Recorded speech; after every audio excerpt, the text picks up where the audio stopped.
বন্ধুরা, আমাদের আঙুরকে যদি ভালো সাইজের করতে হয় এবং ভালো ইউনিফর্ম গঠন করতে হয়, তাহলে আমাদের আঙুরকে থিনিং করতে হবে। কোন অবস্থায় থিনিং করতে হবে আর কিভাবে করতে হবে একটু দেখি।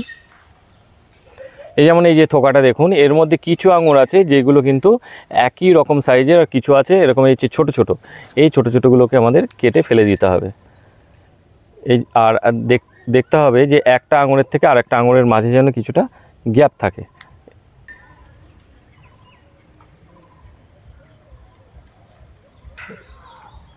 এই যে যেমন ধরুন, এই যে এখানে দেখুন যে এই কটা আঙুরের মধ্যে এই যে ছোটো আঙুরটা, এটা হচ্ছে ছোট, এটাকে কেটে ফেলে দিলাম।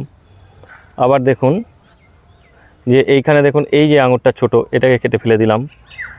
এগুলো আমাদের মায়া করলে হবে না, আমাদের কেটে ফেলে দিতে হবে। আবার যেমন এই যে এই আঙুরটাকে আমরা কেটে ফেলে দেবো,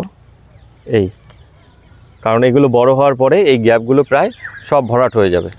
এভাবে আমরা কি করব, একটা সুন্দর শেপে দিলে পরে বাকি যে ফাঁকা ফাঁকা যে জায়গাগুলো হলো, তাতে করে আঙুরগুলো খুব ভালোভাবে বেড়ে উঠবে।